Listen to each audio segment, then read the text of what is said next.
Hello students, welcome to the Molecular Mind with AS.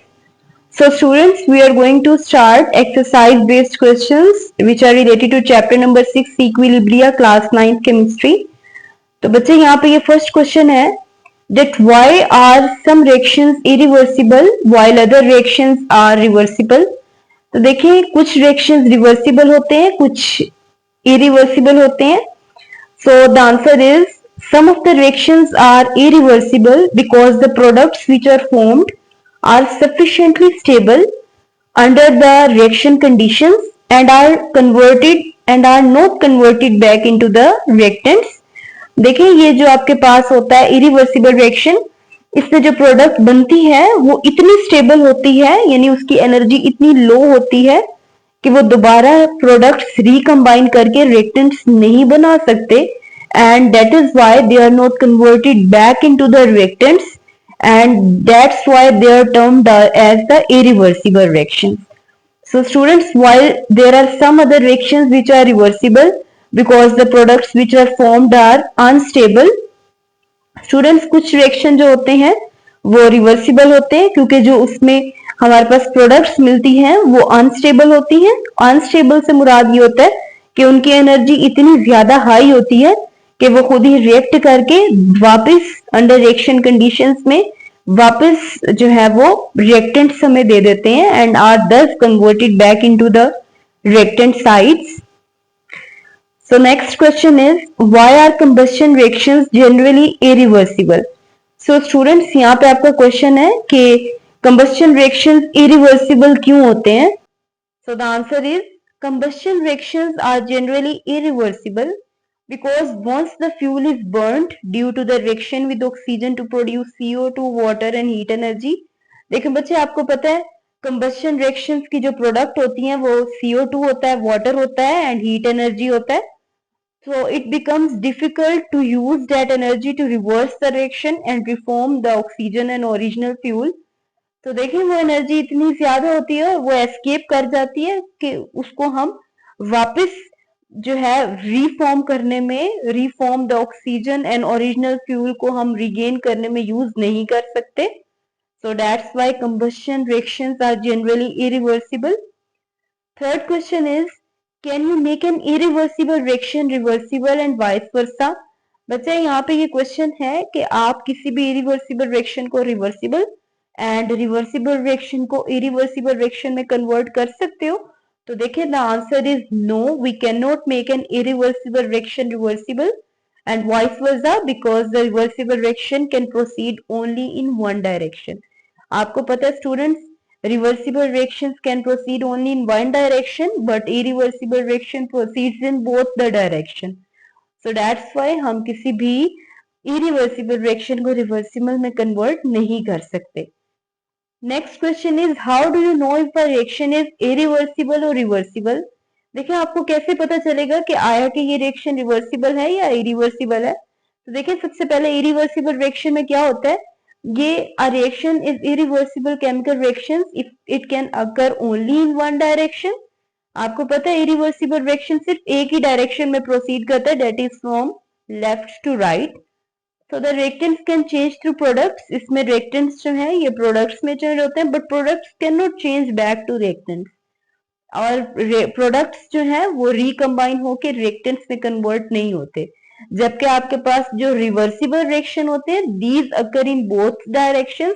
अब both direction से मुराद क्या है कि these can take place from left to right as well as from right to left and the reactants can change to the products and products can also change back to the reactants. Next question is do the phase changes in water that is solid to liquid, liquid to vapour reversible और irreversible? बच्चे मैंने आपको phase changes बताए थे. तो देखिए वो they are asking us that phase changes जो होते हैं वाटर के अंदर ये रिवर्सिबल होते हैं या इरिवर्सिबल होते हैं. तो बच्चे phase changes in water that is आपको पता है वाटर आइस से सॉलिड स्टेट से लिक्विड में वाटर में एंड देन फ्रॉम लिक्विड से वेपर में कन्वर्ट होता है. तो this is the reversible reaction. इसका मतलब ये है कि we can change the water back to its original state by altering the temperature conditions. बच्चे as you know that अगर आप लिक्विड वाटर को फ्रीजर में फ्रीज करते हैं, देन इट विल बिकम या it will attain the shape of the solid. तो इसी तरह अगर आप उसको बॉईल करते हैं देन इट विल वेपराइज। तो इस वजह से phase changes in the water is a reversible process. Next is your descriptive question. बच्चे ये इसका फर्स्ट क्वेश्चन है डिस्क्रिप्टिव का, that how can you derive the reversible reaction at equilibrium। तो बच्चे ये डेरिवेशन ऑफ रिवर्सिबल रिएक्शन है इन the forward reaction. तो बच्चे किसी भी रिएक्शन को अगर आपने फॉरवर्ड रिएक्शन में डिराइव करना है तो आप कैसे करेंगे? We can derive the reversible reaction in the forward reaction by adding more reactant. लेकिन बच्चे अगर आप रिएक्टेंट को ऐड करना ज्यादा स्टार्ट कर दें एंड विदड्रॉइंग प्रोडक्ट्स और प्रोडक्ट्स को निकालना स्टार्ट कर दें साइड बाय साइड, अगर आप उस रिएक्शन के अकॉर्डिंग टेम्परेचर एंड प्रेशर को सेट कर देते हैं then the reaction will proceed in the forward direction. Similarly अगर आपने बैकवर्ड पुश करना है रिएक्शन को तो we can derive the reaction in the backward direction by removing the reactant. तो उसमें क्या करेंगे? आप रिएक्टेंट को रिमूव करेंगे and adding more of the product, और प्रोडक्ट को ज्यादा से ज्यादा ऐड करेंगे and similarly increasing or decreasing the pressure accordingly or increasing or decreasing the temperature according to the reaction. So these are the conditions for the derivation of the reversible reaction. Next question is explain how the forward and reverse reactions change when the system approaches equilibrium।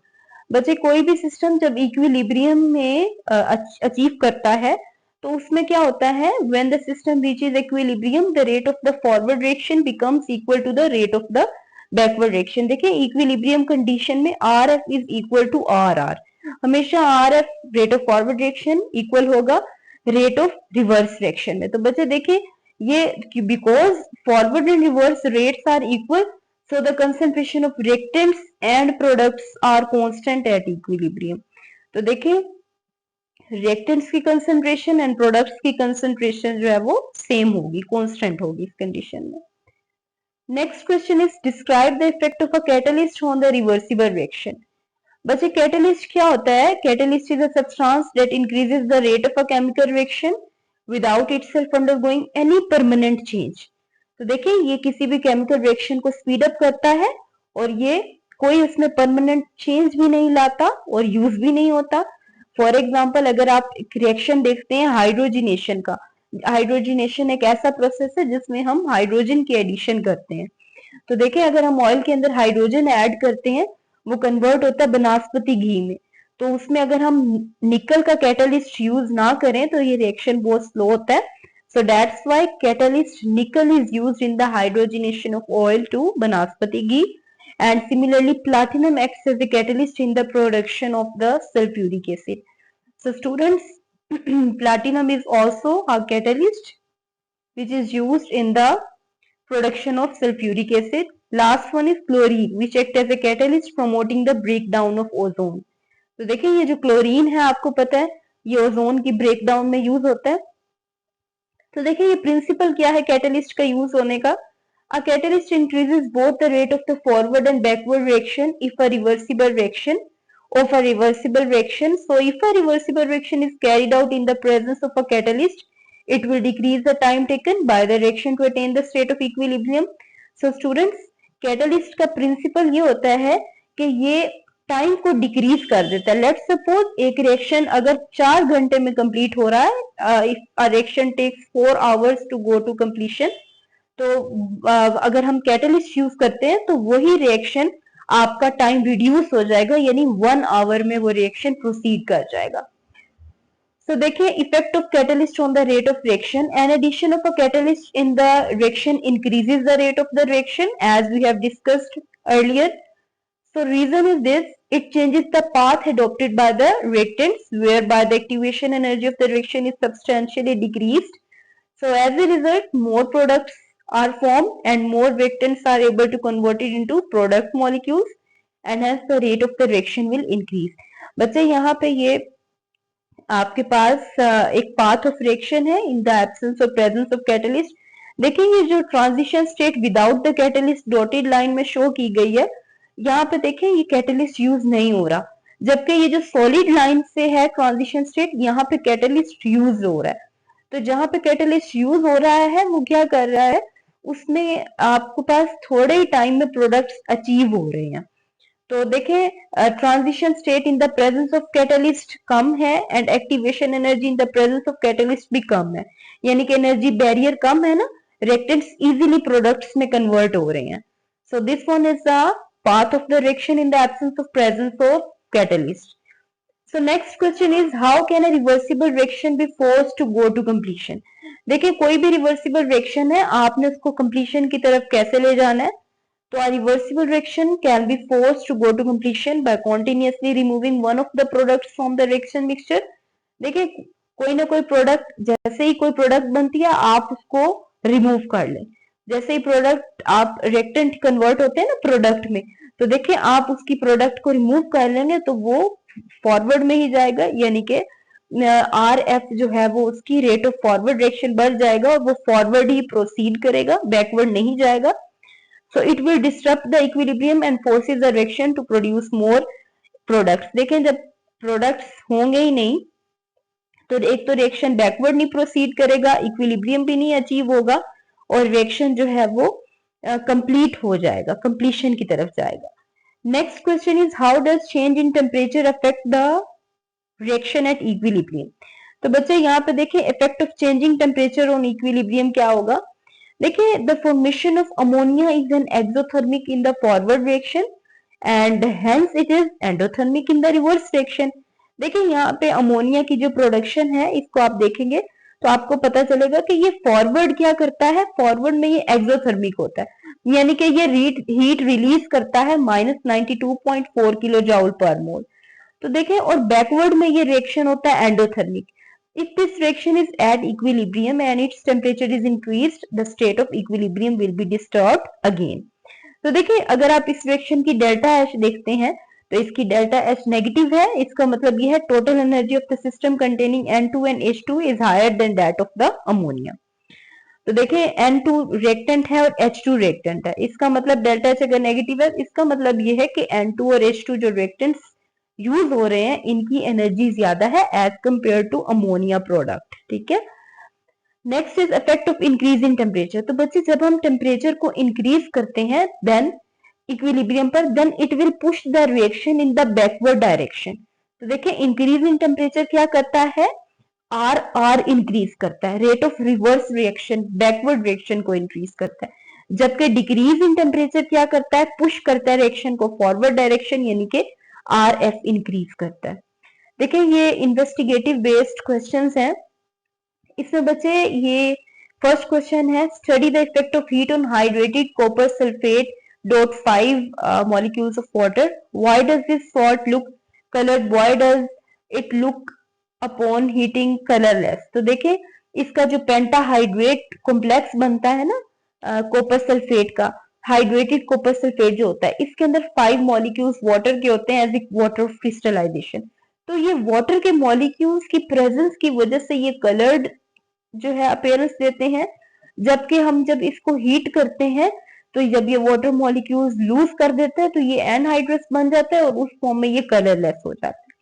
लेकिन ये synthesis of ammonia very important है industrially because it is used in the preparation of urea fertiliser. Explain the conditions you will get maximum yield in this case.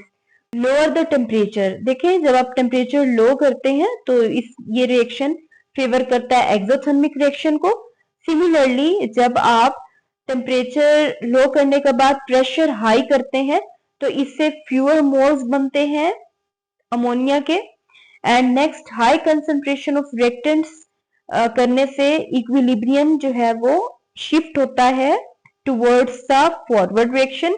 And in similarly अगर आप catalyst को use करते हैं तब भी maximum yield होती है अमोनिया की। तो low temperature, high pressure, high concentration of reactants and use of a catalyst will yield the maximum amount of ammonia.